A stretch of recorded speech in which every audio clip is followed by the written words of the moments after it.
রাপ্পা রাপ্পা রাপ্পা। হুম, তাই চল চল চল চল চল চল সবাই তোর দেবরে ভাঙতে হবে আন্তবিকে। ছাত্রলীগ আসছে, রাজপথ কাঁপছে। না না, আমার কথা না, গতকালকে ঠিক এমন এক ঘটনা ঘটে গেছে। ইভেন এই ঘটনার পর একটা মেসেজ ক্রিয়েট হচ্ছে সমন্বয়কদের বিভিন্ন জায়গায়। আপনি দেখছেন জাস্ট এক সপ্তাহে আমরা কতগুলো নিউজ দিছি যে ছাত্রলীগ তলে তলে এখনো কতটা সুসংঘবদ্ধ। গত 6 মাসে ইউনূস সরকারের আমলে ছাত্রলীগের যত অ্যাকশন ছিল, এই অ্যাকশনটা পুরো সিনেমাটিক স্টাইল। আর এটাতে ছাত্রলীগের নেতাকর্মীদের মধ্যে অনেকের মনোবল বাড়ছে। তবে সরকার খুবই কনসার্ন, তাদের বিরুদ্ধে অভিযানের ঘোষণা করা হয়েছে। ঘটনার প্রেক্ষাপট হচ্ছে বরিশাল বিশ্ববিদ্যালয়। দর্শক, ছাত্রলীগ কর্মীর অভিযোগে এক শিক্ষার্থীকে আটকিয়ে রাখেন আপনার বরিশাল বিশ্ববিদ্যালয়ের একদল শিক্ষার্থীরা। এখন এখানে বিষয়টা হয়েছে কি, বাংলাদেশের বিভিন্ন জায়গায় ছাত্রলীগ সংগঠনের অনেকে, যেমন এই যে সার্জিস হাসনাতরা কি ছাত্রলীগ করছে না, জোর করে করুক যেমনি করুক এরা করছে, তো অনেক জায়গায় হয়তো পোলাপাইন করছে।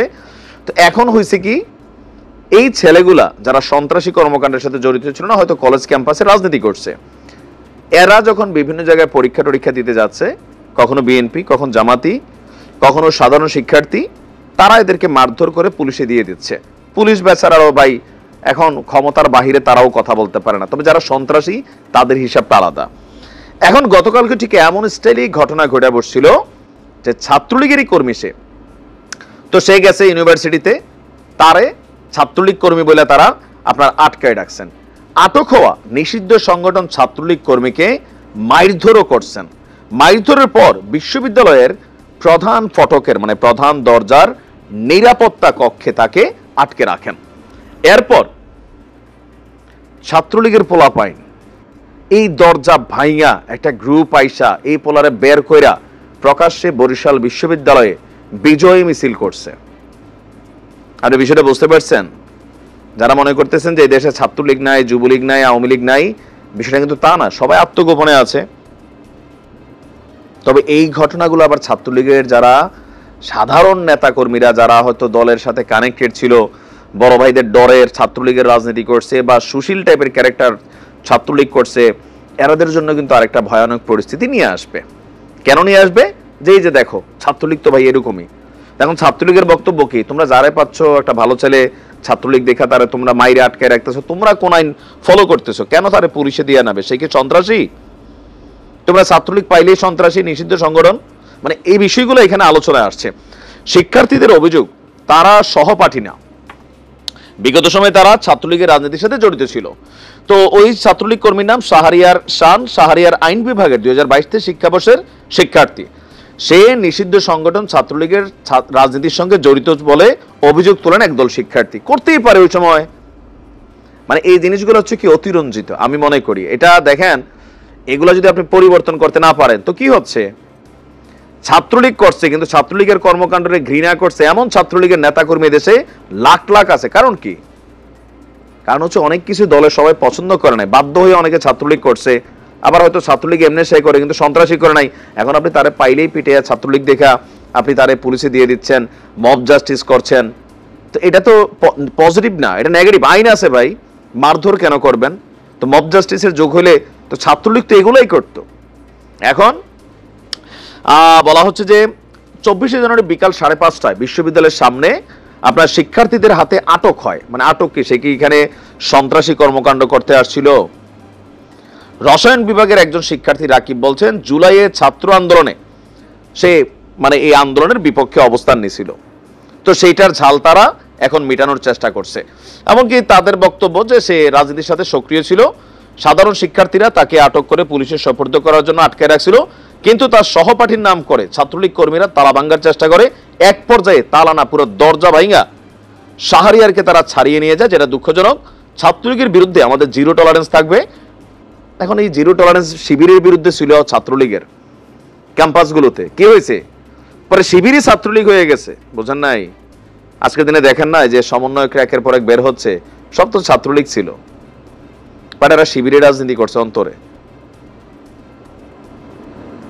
আচ্ছা, এখানে আমরা যদি দেখি বিশ্ববিদ্যালয়ের প্রক্টর তিনি বলছেন আমরা দুষ্কৃতিকারীদের বিরুদ্ধে দ্রুত ব্যবস্থা গ্রহণ করার প্রস্তুতি নিচ্ছি।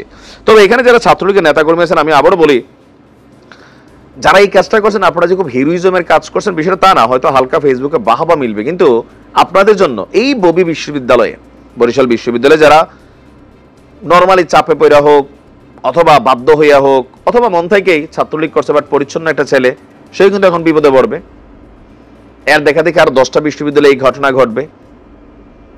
এইভাবে দরজা ভাঙা পুলিশে নিয়ে যেত, কিন্তু আপনারা যেটা করছেন কি হয়েছে, এই ছেলের বিরুদ্ধে তখন মামলা হবে। সে যদি সন্ত্রাসী হয়ে থাকে তারা পুলিশে দিবে, কারণ এগুলোর বিচার হবে। জুলাই অভ্যুত্থানের সময় যা হয়েছে কিছু কিছু ঘটনা, এগুলো তো মাইনে নেওয়ার মতো না। মানুষ দেখছে বা ভিডিও, এগুলা কোনোভাবেই অ্যালাউ করার কিন্তু সুযোগ নেই। ফুটেজ আছে, মানুষ এগুলো মাথায় রাখে। আপনারা এই স্টাইলে দরজা ভাঙ্গে এটা হিরোইজমে ওয়ান কাইন্ড অফ, যারা ছাত্রলীগের অনুসারী তাদের কাছে মনে হবে ওয়াও হোয়াট ইজ সিন, পুরো ফিল্মি স্টাইল, তাই না? সিনেমাতে এরকম দৃশ্য দেখলে আমরা হাততালি দেই, কিন্তু বাস্তবে বিষয়গুলো অন্যরকম। আর সাধারণ ছাত্রদের উদ্দেশ্যে বলি, ছাত্রলীগ করছে এই জন্য একজন কর্মী বলে তারা পিটাবেন, তারা মারবেন, মব জাস্টিস করবেন, পরীক্ষা হল থেকে বের করে দিবেন, এগুলা কিন্তু আবার ভালো জিনিস ডেকে আনবে না, কারণ এটা বাংলাদেশ। ইতিহাস এখানে পরিবর্তিত হয়। প্রতিশোধের আগুন যদি আপনি জ্বালাই দিয়া যান, তাহলে আপনার মাথায় রাখতে হবে পাল্টা প্রতিশোধটা কি নিবে। আমরা এই বাংলাদেশ তো চাই না, এগুলাই তো রিপিটেড হচ্ছে। যদি ছাত্রলীগের কোনো কর্মী নেতা সে কোনো সন্ত্রাসী হয়ে থাকে, কোনো অন্যায়কারী হয়ে থাকে, তার বিরুদ্ধে থানায় সুস্পষ্ট মামলা করেন, ভুয়া মামলা না। সে ভার্সিটিতে আসলে প্রত্যেকটা ক্যাম্পাসে পুলিশের লোক থাকে, গোয়েন্দাদের লোক থাকে, তাদের কাছে তথ্য দেন, তারা তাকে ধরে নিয়ে যাবে, আইন তার বিচার করবে। কিন্তু আপনারা মব জাস্টিস করবেন, মারধর করবেন, আটকে রাখবেন, এটা তো আপনাদের কাজ না। এগুলোতে হিংসা, প্রতিহিংসা, মানে আমরা এই বাংলাদেশ কিন্তু চাই না। নতুন বাংলাদেশের ভিতরে আমরা অনেক কিছু পরিবর্তন চাই, কিন্তু এটাকে আমরা আমরা নিজেরা শুরু করছি। আমরা কি সাইনটা রাইখা যাচ্ছি যে আগামী দিনে কখনো আবার আওয়ামী লীগ যদি ফিরে আসে, শেখ হাসিনা ফিরুক না ফিরুক, কখনো 10 বছর পরে আওয়ামী লীগ এসে যেন আমাদেরকে এমন কিছু বলতে না পারে যে দেখো তোমরা তো কি করছো। জনগণ যাতে মনে করে যে না, সরকার পতনের পর এমন কিছু পোলাপাইন দেশ চালাইছে, বা ওই সময় ক্যাম্পাসের পরিস্থিতি এমন ছিল, শত্রুর প্রতি তারা উদার ক্ষমার দৃষ্টি দেখাইছে, বাট আইনের আওতায় নিয়ে আসছে। আইনে আনতে হবে, অপরাধী সে যেই হোক। কিন্তু আমি মব জাস্টিস করবো, একটা ছেলে পরীক্ষা দিতে আসছে, একটা মেয়ে পরীক্ষা দিতে আসছে, হয়তো একসময় রাজনীতিতে সে ছিল, বাট সে সন্ত্রাসী না, তার বিরুদ্ধে মব জাস্টিস, তার পরীক্ষা আটকাই দেওয়া, তো ভবিষ্যতে তো এগুলোর বীজ এখন আবার বপন হচ্ছে, পাল্টাপাল্টি চলবে। এটা তো বাংলাদেশের ইতিহাস চলে। তো সেই জায়গা থেকে আমরা বের হব কখন? একটু পরিবর্তন আনতে হবে সবকিছুতেই, তবে সন্ত্রাসীদের বেলা কোনো ছাড় নয়। ভালো থাকুন, আসসালামু আলাইকুম।